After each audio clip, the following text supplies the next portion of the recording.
Joe Boo, baby. There you go. Calais Campbell, one immovable force right here. Yes, Joe Boo Sports Report. We have Demarcus Lawrence. Go ahead. Demarcus, how would you address the defensive struggles you had as a unit today on that side of the ball? In my own words, I'll call it soft. We got to hold ourselves to a higher standard. We got to play together as one, and I don't feel like we're holding ourselves accountable, including myself. So I call the shit soft, and we'll get better from it.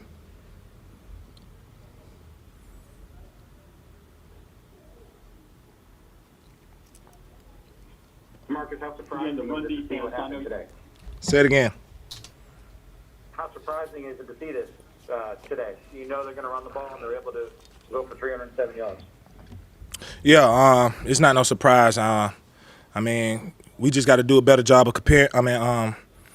preparing and, really come with our full hearts in the game and play this game for 60 minutes straight. It's just all about going down and really showing, that you're a real man out there and playing together. Demarcus, do you think your scheme is sound enough to try and stop offenses moving forward? It's not my job to think about what's right or what's wrong. My job is to go out there and try to make as many plays to help my team win the game. And I don't feel like I'm doing that right now, and I'll get back to it. Marcus, why do you think this team is 1-3? Like I said, we came out the gate soft. In different words, I can call it something else, but it's just all about having some grit and, playing balls to the wall and going out there and giving it everything you got.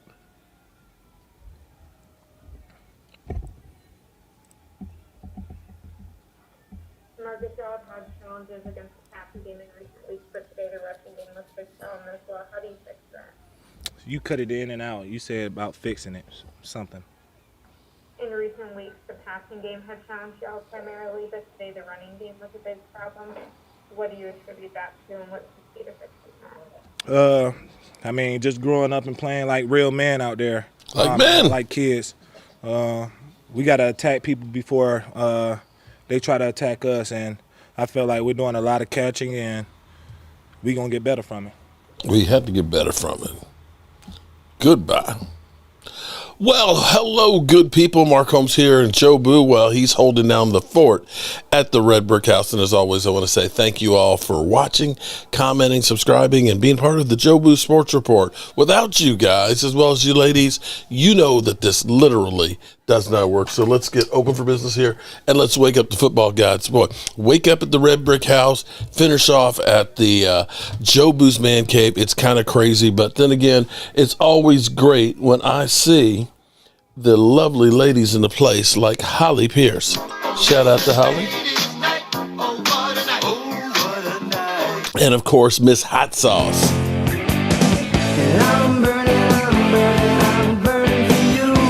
What's going on, Lola? Shout out to Chris May, Derek Young, north of the border, Jeff Lee, looking for boobies, Dwayne Sweeney, what's going on? Propane, professional gaming? Propane, okay. All right, that's a new one. Welcome, everybody. So we've got a little bit of stuff that's going on, even though it is March 24th, that we are literally exactly 1 month away from the draft. The Cowboys, hopefully, are trying to figure out exactly who that they want to draft. We got our 30-day visits that are beginning to happen and things. And, of course, we have all the talking heads that are speculating about everything that's going on. What's going on, Logan Motorsports? How you doing? Danny, what's up? The one and only Ron the Don Smith. What's going on? How are you doing? Welcome, everybody. That's also on my other channel. So, I am a creature of habit. I don't know if I have something wrong with me where I get like a pit bull. I get something in my mind and I can't let it go. I can't let it go. But that just maybe I'm just getting old and I've got dementia and I'm just stuck on stuff. But before I get on what I'm stuck about, we apparently have some movement in the Micah Parsons contract. Micah Parsons, apparently, you've got so much stuff that's going on, because 1 minute I'm hearing, the Cowboys should trade Micah Parsons and, do a Khalil Mack type trades, get themselves a couple number ones, a second, a third, a fourth, just basically go out and get a whole bunch of players, and then we'll go through and draft some more players and hope that they get better, right? That's the hope that we have, that, we'll get rid of Micah Parsons, not pay him. We'll get a whole bunch of players and we'll draft more Micah Parsons as opposed to, Tyler Smiths and Mozzie Smiths and Taco Charltons. Because that's the risk that you take when you say trade somebody. You got a guy who's only been injured once, who's got over 50 sacks in his career, 52 and a half. And regardless of what people like Momo, north of the border, what's going on? The Real Fan, how are you doing? Welcome to the chat. Regardless of what people say that, Micah Parsons, he's just a pass rusher. Okay. He's a really good one. I'm okay with that. Because I look back and I say, the last great pass rusher we had, Demarcus Ware. And what great pass rusher have we had before Demarcus Ware? Charles Haley. We don't have a whole lot of those guys. They're few and far between. And we didn't trade for Myles Garrett like people had said we were going to do. So apparently, we had last week Dak Attack with Terrence Parsons, and Terrence Parsons is kind of becoming the new celebrity around. He was on with Mike Fisher today, and they're talking about everything that's going on and, being a celebrity's brother and so on. And he's living his best life, because he's got the attention of a lot of people. But they had kind of last week insinuated that the contract was pretty much done and, it was just about to happen and everything else. And it is being talked about with the Cowboys. And apparently they've talked proposals back and forth. Now, if we're saying we're going to sit down, and we know Jerry Jones, he likes to sit down with a player without the agent and hammer out a deal because he feels like he can get a better deal. But you've got athletes first that have negotiated all of the big deals. Athletes first is not looking to go ahead and say, let's do a team-friendly deal.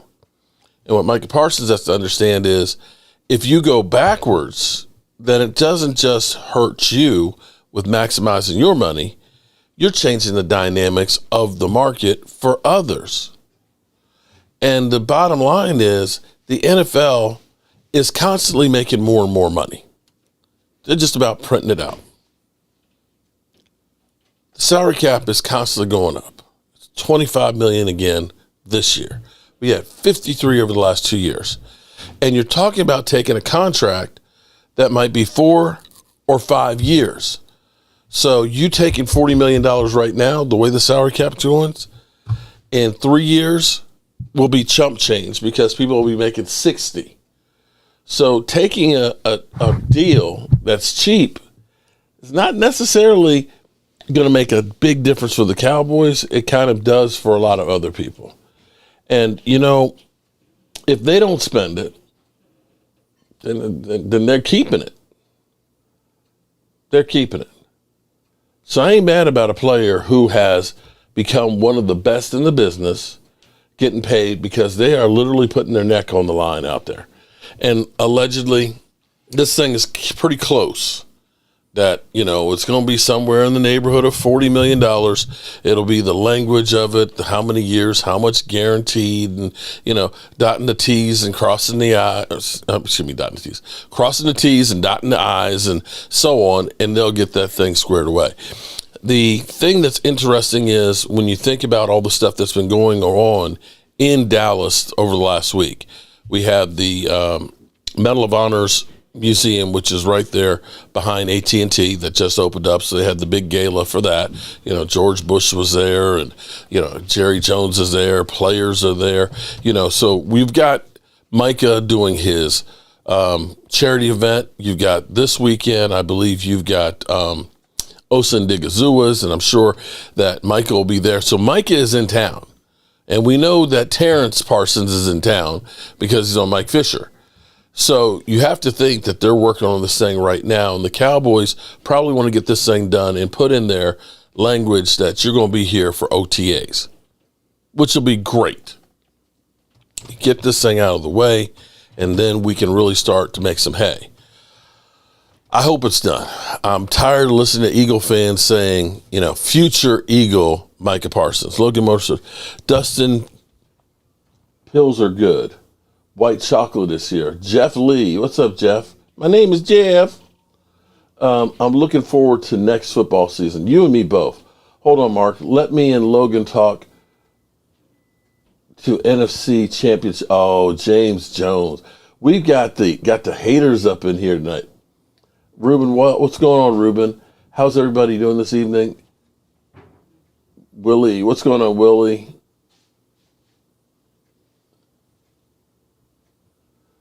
Like I said, don't get it twisted. He's good in the NFC East. Okay.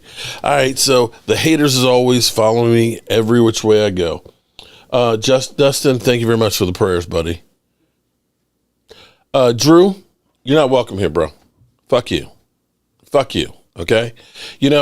See, here's one thing. It's one thing for you, Drew, to come on my channel and talk shit about me, but to continue to talk shit about me behind my back constantly, and the shit that you're talking, it don't even make sense. You talking about you got to humble me? Fuck you, okay? Fuck you, okay? Fuck you and the horse that your ass came up in here on. You as well as Ultra, all right? That's all I got to say about that.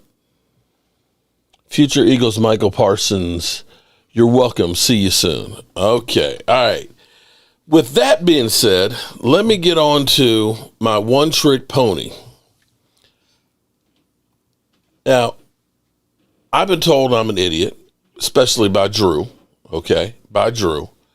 But it's kind of cool that it seems like some people are finally getting a little bit on the bandwagon here about Calais Campbell. At least other people are talking about Calais Campbell. Yeah, some people are talking about Calais Campbell. And I, for one, love it 100%. Love it. And I want you to know that I was the first one that was out here talking about it. Now, you can go through and you can say, well, he's 38 years old, man. We done been through the Linval Josephs, the Hankins guys. Man, I'm sick and tired of old people. I know I'm here in my basement. I'm in my basement. I get it. I'm not Mike Fisher. I'm not, ESPN. I'm not Fox Sports and everything else. I'm a guy that's literally gone around the country with a freaking voodoo doll, cussing out Eagle assholes. So listen to somebody else. Now, this isn't old footage. I'm going to let my guy here from the Dolphins actually talk about him. And then I'll give you my thoughts on it, okay? Now, just listen here. And you watch. What's up, Dolph fans, and welcome back into the Baptist Health Studios. This week for our film breakdown, we're taking a look at Dolphins defensive tackle Calais Campbell, who has been a one-man wrecking crew from week one all the way to last week's game, a win over the Cleveland Browns. Let's go ahead and go back to that first game against the Jacksonville Jaguars and let this play run out from the jump. A first play of the season sack for Calais Campbell in his new home, his original hometown where he plays college football back with the Miami Hurricanes. Let's go ahead and run this thing from the end zone copy right here. You're going to go ahead and see him and Zach Sealer, the partners in crime up front all year long this year, getting after offensive fronts. And I want you to watch this play for Calais' intelligence. Now, I want you to stop here for a second here, okay? Remember, this is not 5 years ago, 10 years ago. This is a 38-year-old man who must have found the fountain of youth. This is play number one last year. And he's about 320 pounds, 6'8". And again, he's old. It was funny because me and Tracy were talking about, I was saying, I said, I'm starting some shit, honey. She's like, oh, shit, what are you doing now? I said, I'm beginning to get the bandwagon going for Calais Campbell. She said, Calais Campbell? She said, you got to be shitting me. How old is he now? I said, he's 38. She's like, oh, my God, he used to be one of my babies. Because she started working with him in 2012. It's like he's still yes, he's still playing. Okay, I'm sorry, I digress.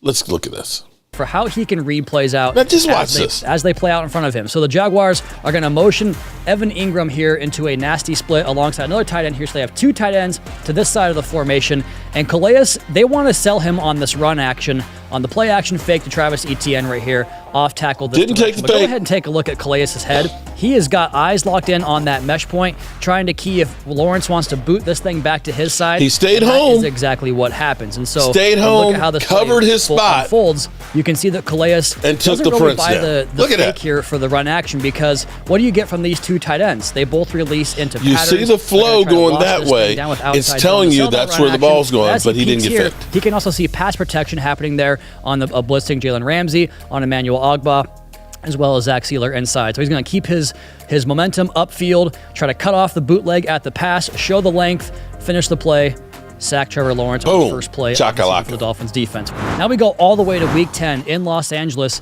and this is going to be a shot of Calais understanding his rush lane integrity, which is such a critical thing in today's NFL with all these athletic quarterbacks that can run around and escape the pocket and make plays off structure. Go ahead and let it run here from the sideline copy. Show you Calais Boom. getting the sack on Chakalaka. Matthew Stafford, and then cut ahead to this next clip here from the end zone angle. So first of all, just a cool look here from Coach Anthony Weaver. This looks like an overload pressure here with Chop, Zach, and Calais, with E-Man off the outside, and then a walked-up linebacker, Jordan Brooks, here in the B-gap. But they're actually going to slide this thing over and get a sixth rusher in the picture for a sim pressure as Javon Holland sneaks his way down off the edge right here. And the way I this ask plays you, out, it might almost who look like on the Calais Dallas has a Cowboys different path he could take to rush the pass do right here, this? because you're going to see Sealer crossface. That's Who? going to try to impact this center to get Emmanuel Ogbah looping inside here on a stunt. But rather than rushing into this gap right here for Calais, he gets knows that outside. there's no outside contain right here for Stafford to roll to his right and throw moving to Boom. the right, where he's so adept at doing. So Calais is not going to just crash this B gap right here. He's going to rush off the outside shoulder of the tackle to make sure he has that contain. And the Dolphins Does that look have like a this guy's whole thing 38 years contained up old? well. All the escape hatches for the quarterback are taken up. You get good coverage in the back end. Calais can then shed the block and make the sack on Stafford. Go ahead and run that thing full speed once again, just to show you his intelligence in terms of how to stay in his rush lane, how to rush two guys, rush half a man, and find a way to get off that block and finish with a sack there on a big Monday Night Football victory. We cut ahead to Week 17 here, a must-win game against the Cleveland Browns. And this is where the game kind of turned in the Dolphins' favor. It's a 3-3 game late in the second quarter. The Browns are driving. Watch him. 4th and 1, a first down right here puts them probably Boom. pretty close to field goal range. Penetrates But and Calais gets the says, man no, a yard sir, back behind and the comes field. up with a 4th down stop to give the ball back to the Dolphins offense. He who would then swims. cash in a field goal of their This own is- on this the is- other this side. is unbelievable. So you might hear He's this right in here. football, low man wins. He's gonna Well, swim on the not when you outside can't and see come what you're down the blocking, line. especially when Campbell throws a little arm over. A swim move here on this Cleveland left tackle who tries to come off the ball low. Calais reads it right away, jumps out of his stance, hits the swim move, throws him past, and then the ability to angle down the line right here and not make this stop, or not chase the running back behind the line of scrimmage, I should say, to get tight to the line of scrimmage, squeeze this thing. See how he angles that thing this direction? He makes the key hit there on the running back, and then his Boom. friends join him to get So that's a little taste. I sent that to my man Game Time Brian earlier because everybody's like, oh well, he's a good run stopper. He is the 7th rated interior. Well, you could say he really plays anywhere. He can play nose, he can play tackle, he can play defensive end. He is the number 1 rated at 38 years old defensive run stopper. He's rated 7th. Now, he may want to retire. He may be contemplating. Miami has a standing offer for him. But I ask you this. Who on the defense do we have that can do that right now on the defensive line? Mozzie can't. His numbers were better than Osa Odighizuwa. He only played 55% of the plays. And I'm not suggesting that he's going to be an every down player. I'm suggesting he ends up being a rotational piece. Breakdown. Dwayne Sweeney, you say no thank you. Why do you say no thank you, Dwayne? I want to hear your reason behind why you say no thank you. You just paid $20 million for Osa Odighizuwa. He got $2 million last year. $2 million. You paid $5.5 million for Trey Lance. Are you telling me that a defensive lineman that had 52 tackles last year, that's more than Osa Ndigazua, that's more than Micah Parsons, had 5 sacks, that's more than Osa Ndigazua, had 12 tackles for loss, had 12 quarterback hits, had 5 batted down passes, and a forced fumble, and can stop the run? So explain I'd really like to, I'm trying to understand what the downside of this is. Worst case is he gets old this year. $2 million, $3 million, you're telling me that's not worth the risk? Oh, I missed the super chat. I'm sorry. It's been kind of crazy. James Jones, only playing Mark. I respect you because I see you in there with Sills. I'm Dan fan and you're owning them. I own Jacob. They know me good. Laugh out loud. You need a GM bad. Yeah. Okay. Thank you, Captain Obvious, for saying we need a GM bad. I'm still, when we look at this whole situation, you don't like the old players they have signed. Oh, wait a minute. Hold on. Okay. There's a difference. Let me say this one to the real fan, and thank you for being real. When they brought in Dontari Poe did not have good seasons the last couple of years. Even though Calais Campbell has been on Baltimore, Atlanta, now Miami, he's still been like 50 tackles, like 5 or 6 sacks, like 12 quarterback hits, tackles for losses. He has been consistent. And this is a guy who has been an NFL Man of the Year. This is a guy who has constantly been a professional and been an absolute positive freak of nature at 6'8". If you're telling me, you weren't mad about trying to bring in Dontari Poe or Gerald McCoy, this one is one to invest in. I wish the Cowboys had invested in him back in 2017. But there is nobody on our team, even at his age, that can do what this guy does. Nobody. We do not have a true run stopper.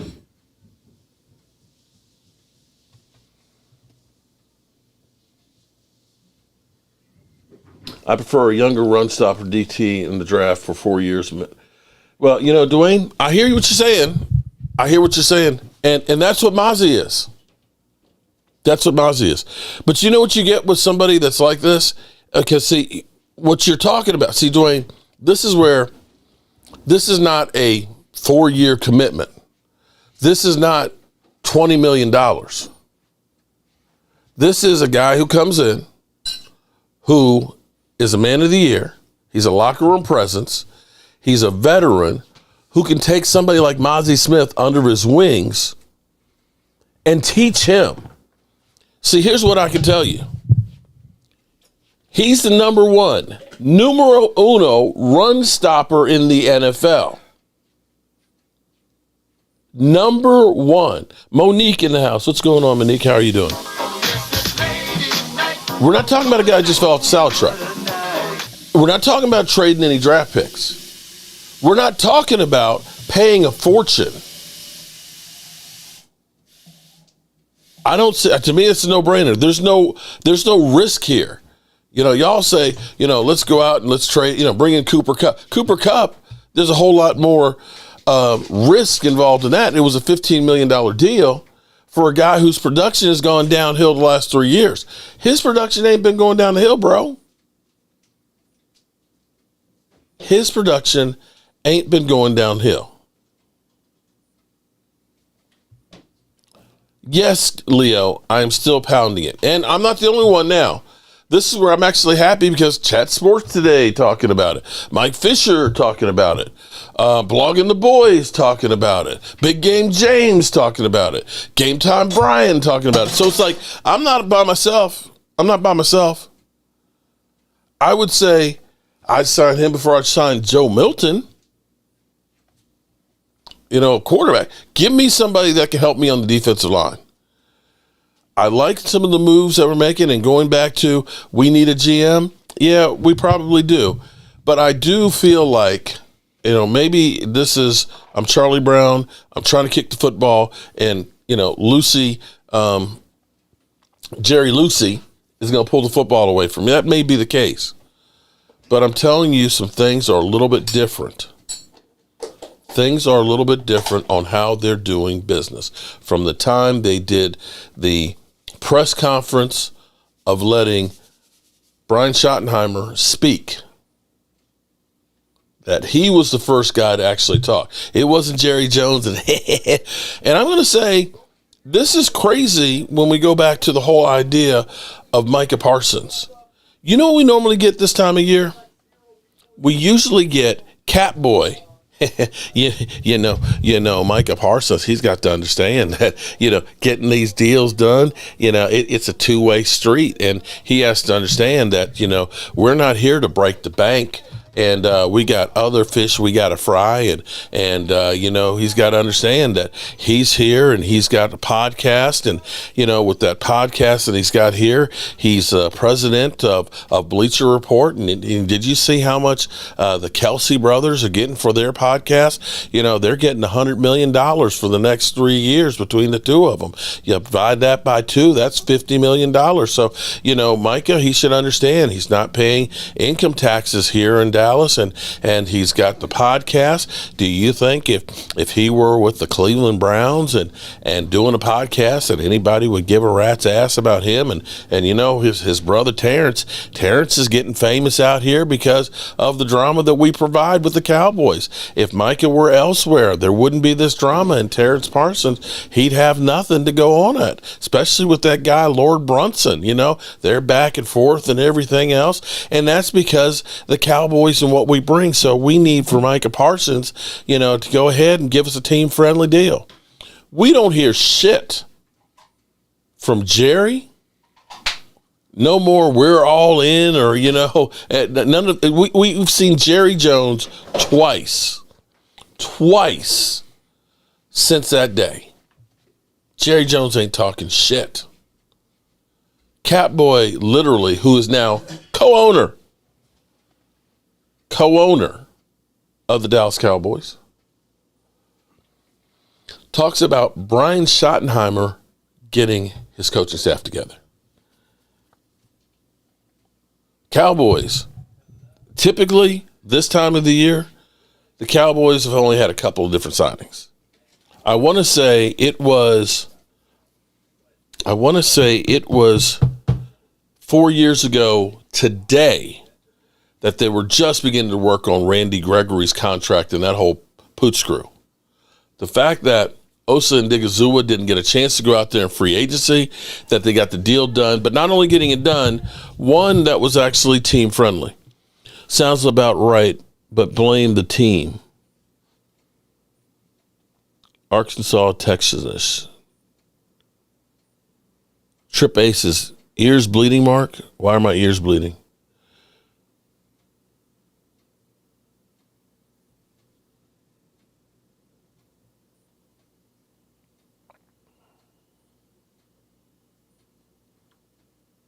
What's funny is,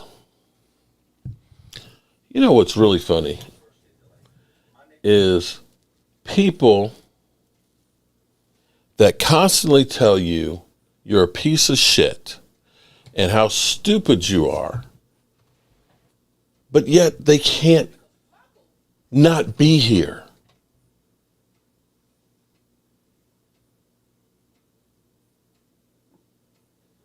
You know what I'm saying? Because you know what? I've come to the realization that I don't have time, as Jerry Jones would say, for a bad time. I ain't got time for a bad time. I have incredible people that come here to get away from bullshit because the world is fucking crazy. It is fucking crazy. And you can do all the crazy shit you want out there and deal with all that stuff. But when somebody in here like Holly comes in, they're not coming in here to be insulted. They're not coming in here for a bunch of bullshit. They're coming in here to talk about football and hang with friends.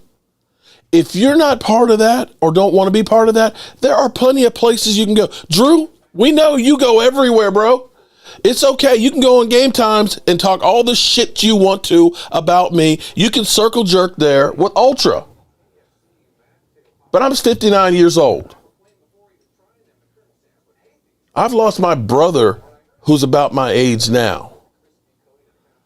I don't want to sit here and waste my time on fucking assholes that are too fucking faced. Don't come in here like we're best buddies and then you talk stupid shit behind people's backs. It's not welcome. It's not. And I don't care if you're a nurse, if you're supposedly a man of the cloth, you damn sure don't act like you're there to help anybody. I don't know if you're trying to use me as the whipping boy, and I'm sure the troll out there will make a video that I'm cussing your ass out. But there's a difference between talking trash about a team and telling some of the shit you guys do. And after having just lost my father-in-law, having my father sick as well, having just lost another friend, I don't have patience for it. I might be dead tomorrow, and the last fucking thing I want to do is waste my time on stupid shit, Drew. So you can either be in here and be a solid citizen and talk some fucking football or get the fuck out because I ain't got no time for it. I don't. It's up to you. But you're not going to come in here disrespecting me, disrespecting other people, and just being a fucking asshole and wasting people's time. Just not. Just not. Sick of that shit. Seriously. You can turn on the fucking news and all the craziness and all the fucking hate. I don't want that here in my house. And I think I'm old enough and have been here long enough that I deserve that.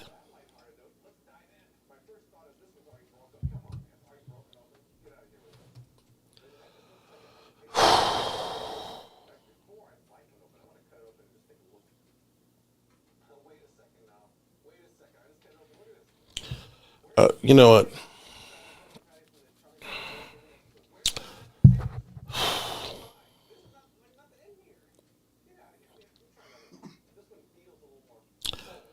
I feel like stepping away from this right now, just shutting down the stream.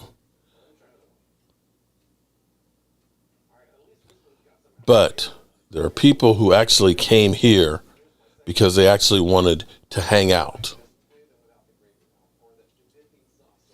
and actually talk. I'm not going to pretend that I have any answers or any right answers.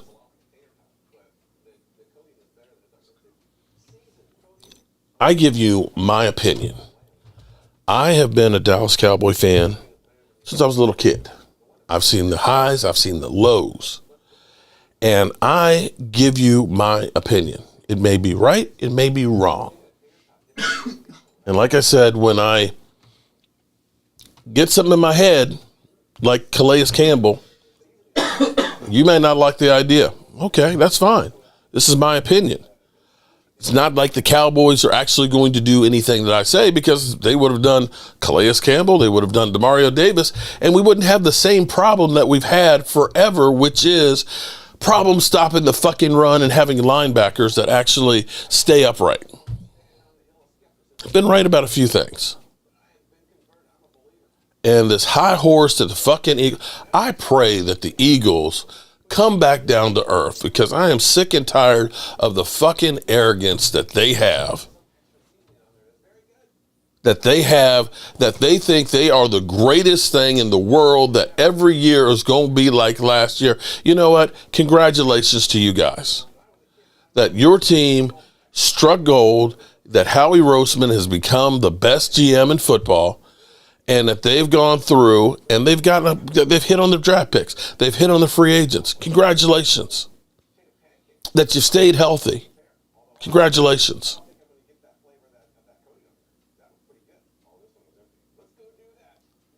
But I believe you just signed your first free agent today, and you have lost some pieces.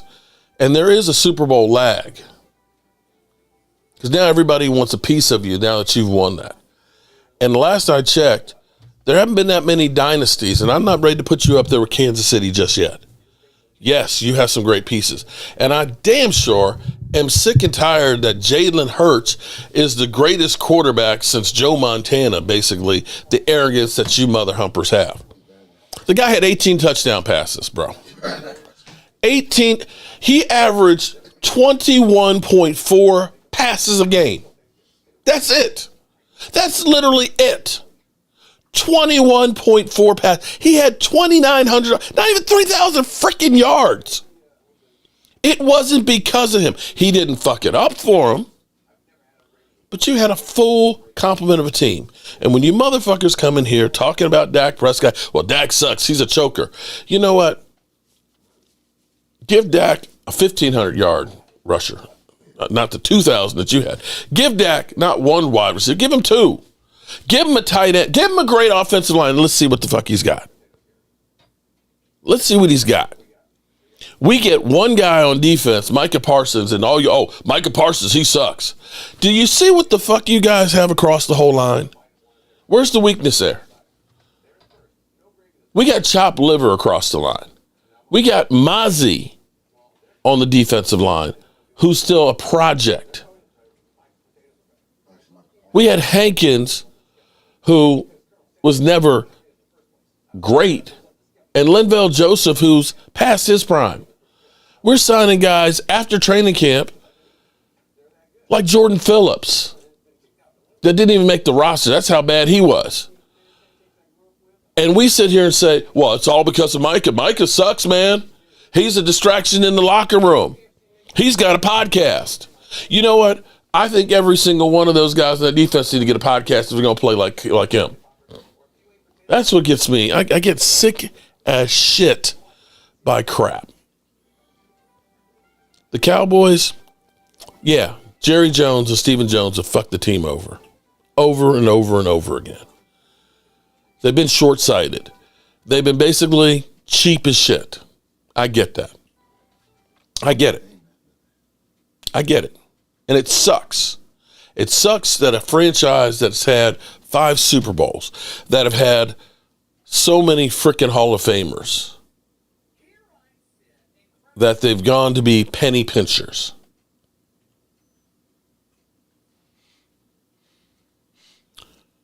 But I will say, with all that shit that's going on, that this is a little bit different than the way it's been. It's not business as usual.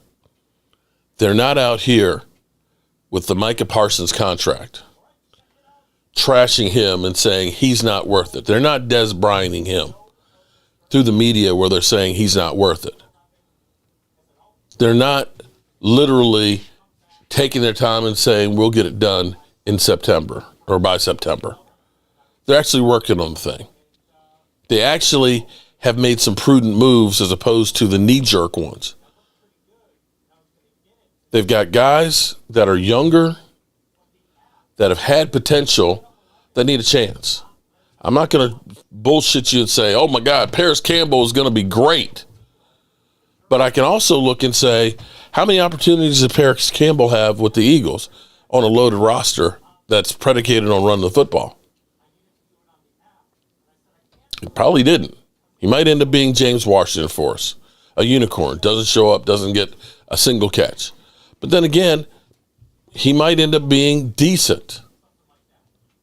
And collectively, all these pieces that we've brought in, maybe, just maybe, ends up making a difference.